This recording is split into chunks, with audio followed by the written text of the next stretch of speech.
Hi, and welcome to the Science of the Good Life. I'm Louisa Jewell, and I'm here today with Steffi Black, who's doing a lot of work in schools around kindness. Steffi, I'm so happy that you're here today to talk to us about kindness. Louisa, it's an honor to be here talking with you, who talks about positive psychology. Kindness is a true honor to go into schools and now corporations to talk about, as you can imagine. Wonderful. Well, tell our audience a little bit more about yourself. Well, I'm a kindness advocate for schools. I'm a life and career coach, and about 3 years ago, working with teachers and advisors, I started to go into schools and basing a lot of the curriculum on the great website, a not-for-profit organization called Random Acts of Kindness Foundation, started in 1995. And I wanted to go into schools that emphasized academic learning and talk about character emphasis. And sometimes it's easier to listen to an outsider than do it from within. Wouldn't you say? Yes, especially with your own children. That's exactly right. Exactly right. So tell us, how do you spread, the kindness program, and how is it structured in schools?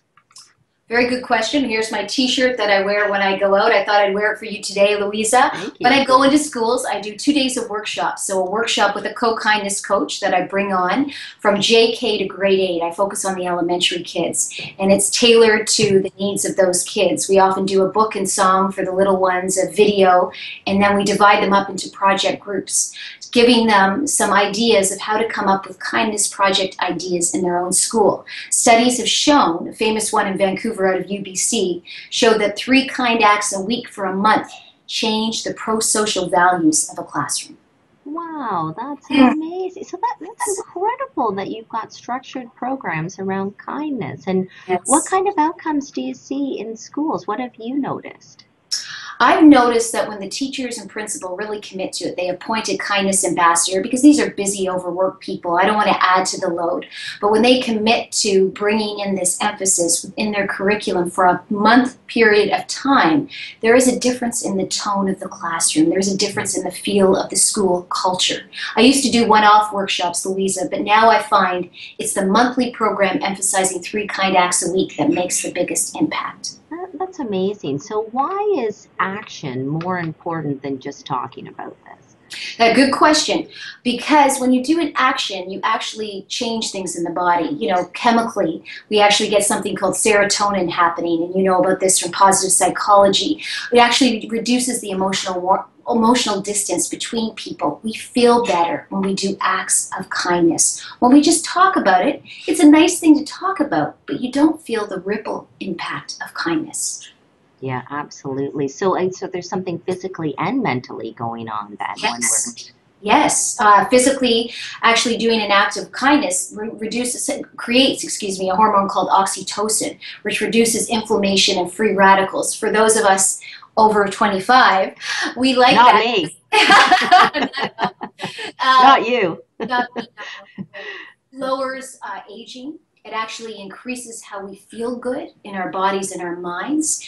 And once again, as I said before, it reduces the emotional distance between people. And kind acts create a ripple effect. There's a famous study in the New England Journal of Medicine where a 28-year-old anonymous donor walked in and donated a kidney.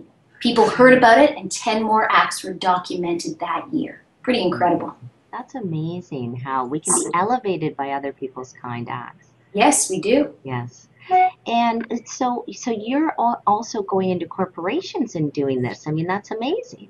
I am. I feel very fortunate to do this. I recently went in and worked with 8 different Canadian companies, and we did programs that tailored it to the company's cultural needs, right? So the law office wanted to do things where they gave out hats and mittens to the homeless.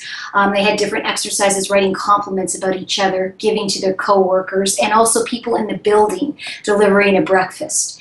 And companies out east gave out free coffee. Site by Norax went out and did free coffee for people and told their suppliers how much they enjoyed working with them. Judy's Group Fitness, Executive Roundtable, Authentic Leadership out west, they all committed to these 3 acts of kindness during Random Acts of Kindness Week. But I think it can go on, and I hope to do more presentations on the impact of kindness to corporations. Yeah, I think as you say, it helps people bond, and we know that social connectedness In positive psychology, we know social connectedness is so important to our happiness and our well-being. And so that's wonderful. Well, congratulations on the incredible work you're doing with schools, with corporations. I think kindness is so, so important. So thank you for all the work you're doing, Steffi. Pleasure. It's an honor. And you can ask yourself, for those out there, before you do something or say something, ask yourself these famous words. Is it kind? Is it helpful? And is it necessary? So, Louisa, I leave you with that quote. Wonderful. Thank you so much. And we'll put links to your website so people can find out more about the work you're doing. Thank Thank you you. very much. Thank you so much, Steffi. Have a great day. You too, Louisa. Bye for now. Bye.